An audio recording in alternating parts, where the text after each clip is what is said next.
Breaking news: WWE CEO Triple H's emotional collapse sends shockwaves through WWE Universe.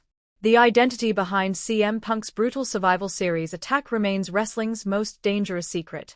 The wrestling world stands frozen in a moment that defies everything we thought we knew about power, loyalty, and the iron will of the man who runs WWE. Triple H, the cerebral assassin turned corporate titan, the man who built his legend on never showing weakness, broke down in tears. Not scripted tears for a storyline. Not manufactured emotion for the cameras. Real, raw, unfiltered devastation that leaked from behind closed doors at the Allstate Arena and spread through the WWE locker room like wildfire, leaving everyone who witnessed it questioning everything they thought they understood about what happened at Survival Series. What could possibly shatter the composure of a man who has stared down The Undertaker in Hell in a Cell? What force could crack the armor of someone who has orchestrated the biggest moments in modern wrestling history? The answer came in the form of a figure dressed entirely in black, scaling a steel cage during the War Games main event with the calculated precision of someone who knew exactly where every camera would be, exactly when to strike, and exactly how to detonate a bomb in the middle of WWE's final premium live event of the year. CM Punk never saw it coming. The World Heavyweight Champion, who has survived every political landmine, every backstage war, every attempt to break his spirit over a career spanning 2 decades, was reduced to a crumpled heap on the canvas after a superkick that echoed through the arena like a gunshot, followed by a curb stomp that drove his skull into the unforgiving steel. Braun Breaker, the Vision's handpicked destroyer, capitalized immediately, securing the victory for Team Heyman in a moment that should have been celebrated as a triumph of Paul Heyman's master planning. Instead, it became the most controversial, most analyzed, most dangerous 60 seconds in recent WWE history. Here's where this story transforms from shocking to absolutely terrifying. The MaskAttacker's identity remains unknown. The internet has exploded with theories, speculation running rampant through every corner of social media, every wrestling forum, every backstage report. Seth Rollins' name surfaced immediately, because of course it did. The history between Rollins and Punk is documented, bloody, and personal in ways that transcend normal professional rivalry. The superkick and stomp combination is Rollins' signature sequence, his calling card, the moves that have defined his championship reigns and biggest moments. It's almost too obvious, isn't it? So obvious that it feels like misdirection, like someone wants us to think it's Rollins while the real identity remains hidden in plain sight. But what if the obvious answer is actually the correct one? What if this entire mystery is designed to make us overthink ourselves into missing what's right in front of us? And more importantly, what if Triple H's emotional breakdown wasn't about being shocked by who attacked CM Punk, but rather about knowing exactly who it was and being powerless to prevent what comes next? The timeline of events from Survival Series night reads like a thriller that hasn't revealed its final twist. The War Games match was already pure chaos, the kind of controlled mayhem that only happens when you lock 10 of the most talented performers on the planet inside a double steel cage structure. Team Punk versus Team Heyman, with the World Heavyweight Championship holder leading a coalition against Paul Heyman's carefully assembled Vision faction. The stakes couldn't have been higher, the spotlight couldn't have been brighter, the moment couldn't have been more perfect for someone to make a statement that would reverberate through the entire industry. And then the lights shifted. Security camera footage that has since leaked online shows the figure in black approaching the cage structure from an angle that should have been impossible to access. Whoever this person is, they had inside knowledge. They had access that shouldn't exist. They moved through secured areas like a ghost passing through walls. By the time anyone in the production truck noticed the figure scaling the cage, it was too late to cut the camera feed. Too late to stop what was about to become the most replayed moment of the year. The attack itself was surgical. No wasted movement. No hesitation, no second-guessing. The superkick connected with CM Punk's jaw with such force that his mouthguard went flying into the third row. Before Punk could process what happened, before his teammates could react, before the referee could restore order, the stomp came down like a judge's gavel delivering a death sentence. Punk's head bounced off the cage floor with a sound that made even hardened wrestling veterans wince. Medical personnel later confirmed he suffered a grade 2 concussion, a separated shoulder, and damage to his cervical spine that could have been catastrophic if the angle had been slightly different. Braun Breaker, to his credit, didn't celebrate immediately. The look on his face as he made the cover suggested he knew this victory would be tainted, questioned, analyzed through a lens that had nothing to do with his legitimate talents as a performer. He pinned the World Heavyweight Champion, yes, but everyone watching knew the circumstances were poisoned. The victory hollow in ways that no amount of future booking could completely erase. Team Heyman won the match, But Paul Heyman himself looked more confused than triumphant when his music hit, his eyes scanning the arena for answers that weren't forthcoming. The figure in black disappeared as quickly as they appeared, vanishing into the bowels of the All-State Arena before security could mobilize, before WWE officials could coordinate a response, before anyone could do anything except watch the replays and try to process what had just happened.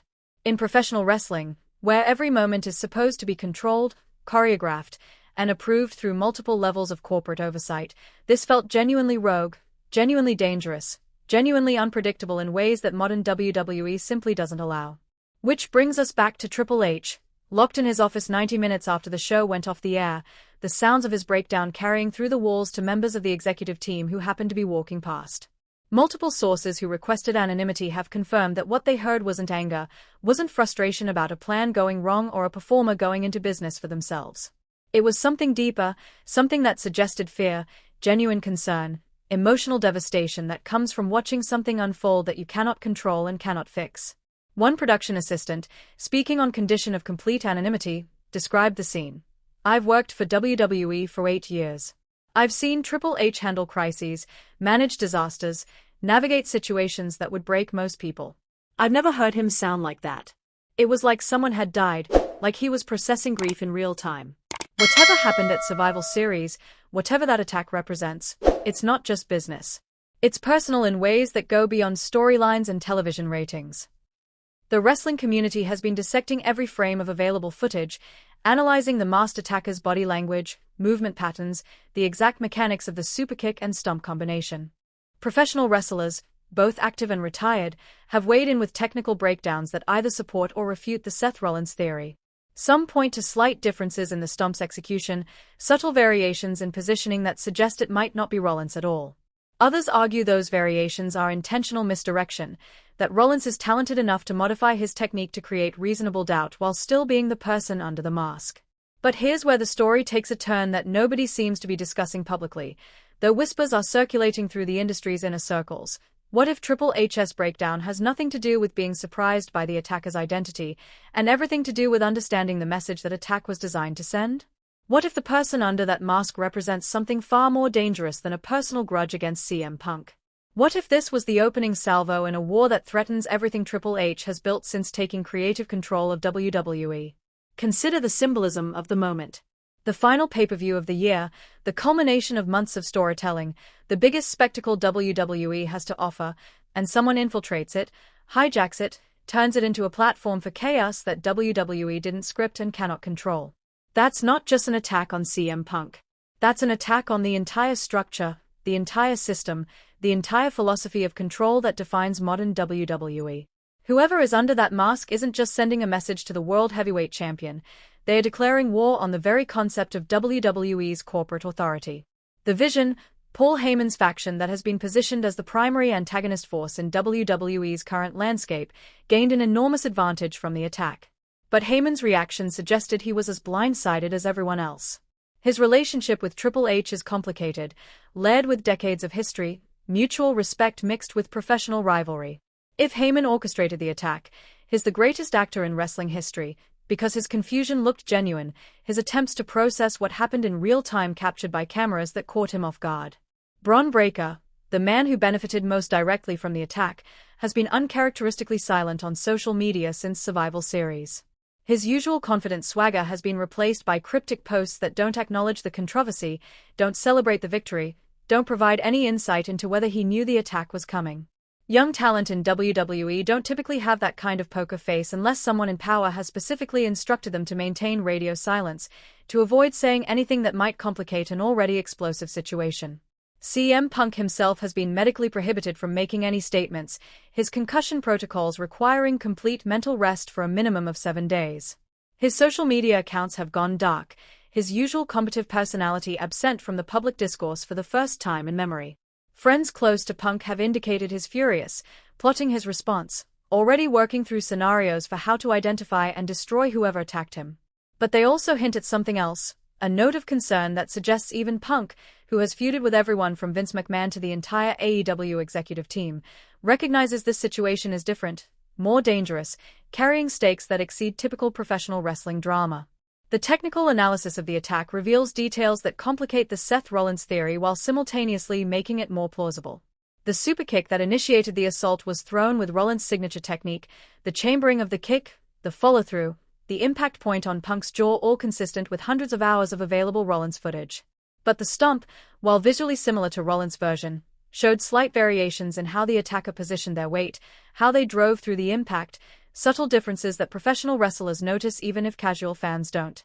One former WWE wrestler, now working as a trainer, broke it down in a private conversation that was later shared with wrestling journalists. If that's Seth Rollins under the mask, he's deliberately modifying his technique to create plausible deniability. If it's someone else, they've studied Rollins' moveset down to the molecular level and can replicate it with 95% accuracy.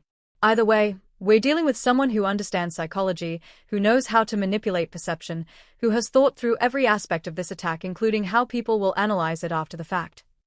The question of access remains perhaps the most troubling aspect of the entire incident. The Allstate Arena's security measures for WWE premium live events are comprehensive, multi-layered, designed to prevent exactly this kind of unauthorized intervention. For someone to navigate those systems, reach the cage structure, execute the attack, and escape without being identified requires insider knowledge, credentials that shouldn't exist, cooperation from people within the organization who have decided to enable chaos rather than prevent it. WWE's official statement, released 48 hours after Survival Series, was carefully worded to avoid revealing anything substantive. WWE is conducting a thorough investigation into the unauthorized interference during the War Games main event. The safety and well-being of our performers is our highest priority. We will provide additional information as it becomes available. The corporate language, the refusal to acknowledge specific details, the carefully neutral tone, all of it suggests WWE is either genuinely in the dark about who orchestrated the attack or has information they are not ready to make public. Triple H's emotional state in the aftermath has been the subject of intense speculation among WWE personnel. He's appeared at television tapings since Survival Series looking exhausted, diminished in ways that have nothing to do with physical health. The man who usually radiates control, who walks through WWE's production areas with the confidence of someone who knows every detail of every segment, has been described as distracted, uncharacteristically uncertain, spending hours in private conversations with senior staff members that end with no clear resolutions. Now we arrive at the most critical question, the one that keeps wrestling insiders awake at night, the one that transforms this from a shocking moment into a potential industry-altering crisis. Who benefits from destabilizing WWE at this exact moment in time? The calendar tells part of the story. Survival Series marked the end of WWE's 2024 pay-per-view calendar, the conclusion of storylines that have been building since WrestleMania, the perfect inflection point for seismic changes heading into 2025. Television rights negotiations are ongoing, with billions of dollars contingent on WWE's ability to demonstrate stability, consistent ratings, and control over their product. A mysterious attacker who can infiltrate their biggest shows and commit violence against their world champion is the exact opposite of the narrative WWE needs to be selling to network executives and streaming platform decision-makers. The merger with UFC under the TKO Group Holdings umbrella has created power dynamics that are still being sorted out behind the scenes. Vince McMahon's complicated position within the company, following his return and subsequent controversies, has left questions about ultimate authority that haven't been fully resolved. Triple H's creative control is substantial but not absolute, his vision for WWE's future existing in tension with other stakeholders who have different priorities, different philosophies about what the product should be. What if the MaskAttacker represents a faction within WWE's power structure that wants to demonstrate Triple H's inability to maintain control? What if this is the opening move in a corporate power play that uses CM Punk as collateral damage to prove a larger point about leadership, authority, and who really runs the company? The attack happened on Triple H's watch, during a match he booked, at an event he was responsible for producing. His emotional breakdown might not be about sympathy for CM Punk or shock at the violence, but rather recognition that he's been outmaneuvered, that forces he thought he controlled have revealed themselves to be beyond his authority. The alternative theory, whispered in corners of the industry where paranoia and legitimate concern overlap, is even more disturbing. What if the attacker isn't part of WWE at all? What if this represents external forces, perhaps from AEW, perhaps from emerging promotions looking to destabilize WWE's market dominance, perhaps from parties who benefit from chaos in the professional wrestling landscape? The audacity of infiltrating Survival Series, the precision of the execution, the complete absence of identifying information, all of it could suggest operatives who come from outside WWE's ecosystem and therefore don't care about the traditional rules of engagement. CM Punk's history with AEW, his explosive departure from that company under circumstances that remain legally complicated and emotionally radioactive, makes him a uniquely vulnerable target. If someone wanted to send a message to WWE about the consequences of hiring controversial talent, about the risks of building a championship around someone as combustible as Punk, attacking him during their final premium live event of the year would be a devastatingly effective method. Triple H's breakdown could reflect his understanding that WWE is now entangled in conflicts that have nothing to do with traditional wrestling rivalries and everything to do with industry warfare that operates by completely different rules. The technical sophistication of the attack supports this external agent theory. The person under the mask moved with military precision, their approach to the cage suggesting training that goes beyond professional wrestling, their ability to navigate security systems indicating skills that WWE performers typically don't possess. Special forces operatives, private security contractors, individuals with backgrounds in corporate espionage, these are the kinds of people who could execute what happened at Survival Series and disappear without leaving digital fingerprints. But let's return to the obvious suspect, the one name that everyone jumped to immediately despite all the complications and contradictions: Seth Rollins. His history with CM Punk is documented, bloody, and personal in ways that provide clear motivation. Their real-life tensions have been addressed on WWE television, incorporated into storylines, used to generate heat and audience investment. Rollins has the skill set to execute the attack exactly as it happened. His whereabouts during Survival Series haven't been definitively confirmed, with some reports placing him in Chicago despite not being booked for the show, while others claim he was in his home state dealing with family obligations. The circumstantial evidence against Rollins is substantial. The moves used in the attack are his signature techniques. The timing of the interference helped a faction that Rollins has complicated history with. The symbolic impact of destroying CM Punk during WWE's biggest spectacle of the year aligns with Rollins' character psychology and his documented feelings about Punk's return to the company. If WWE Creative wanted to engineer a slow-burn mystery that eventually reveals Rollins as the culprit, everything we've seen so far supports that narrative arc. But, and this is the crucial consideration, if it is Rollins, what does Triple H's emotional breakdown mean in that context? The game and the architect have a relationship that extends back to Rollins' Shield days, a mentor-student dynamic that evolved into peer-level mutual respect. Triple H personally advocated for Rollins' main event pushes, supported his character evolutions, trusted him with championship reigns during critical business periods. If Rollins went into business for himself by attacking CM Punk without authorization, that represents a betrayal that would devastate Triple H on a personal level beyond any professional consequences. Alternatively, if Triple H authorized the attack as part of a storyline but is now breaking down because of unforeseen consequences, perhaps Punk's injuries were worse than intended, perhaps the public reaction has created problems WWE didn't anticipate, perhaps corporate partners are threatening consequences, that reveals a different kind of crisis. It suggests WWE is losing control of narratives they thought they could manage, that the line between worked storylines and legitimate chaos has become dangerously blurred, that the risks of modern wrestling have escalated beyond what anyone is comfortable with. The wrestling media has been operating in overdrive since Survival Series, every major outlet pursuing the story from different angles, trying to break the identity reveal before WWE officially addresses it. Backstage interviews, off-the-record conversations with people close to the situation, analysis of travel schedules and social media patterns, all the traditional investigative techniques have yielded more questions than answers.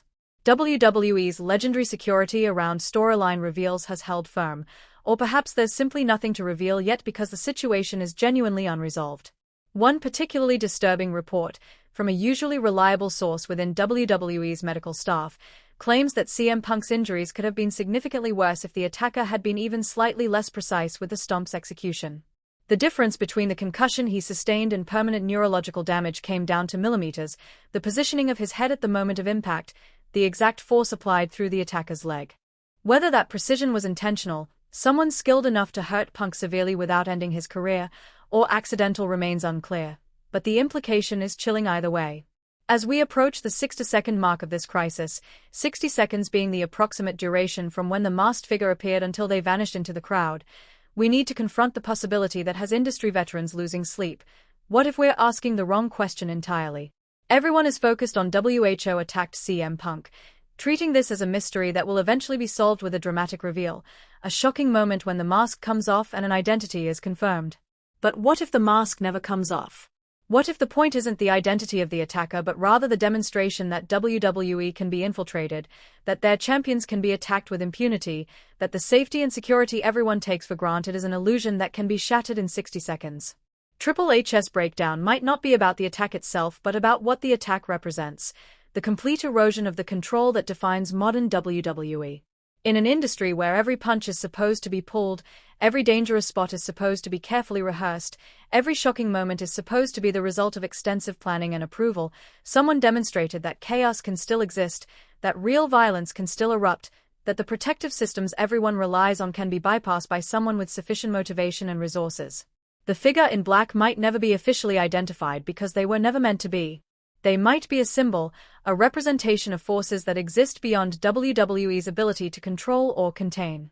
Every wrestler on the roster now has to consider the possibility that they could be next, that their safety isn't guaranteed, that someone could emerge from the shadows during their biggest moment and destroy everything they've worked for. That psychological warfare might be the entire point. A destabilization campaign designed not to crown a new champion or shift power within existing factions, but to prove that WWE exists in a state of vulnerability they refuse to acknowledge. As the investigation continues, as Triple H struggles to maintain composure while navigating the most challenging crisis of his executive tenure, as CM Punk recovers from injuries that could have been career-ending, one thing has become absolutely clear. Nothing in WWE is as secure as everyone thought. The attack at Survival Series wasn't just 60 seconds of violence, it was 60 seconds that exposed cracks in a foundation everyone assumed was solid. The masked figure is still out there. The next target is unknown. And somewhere in WWE headquarters, Triple H is trying to hold together an empire that just discovered it's far more fragile than anyone imagined. Who will be next? When will they strike again? And most terrifyingly, what if the person under the mask is someone WWE never suspected, someone who has been operating in plain sight while everyone looked elsewhere for threats? The clock is ticking. The mystery deepens. And the wrestling world waits for answers that might never come.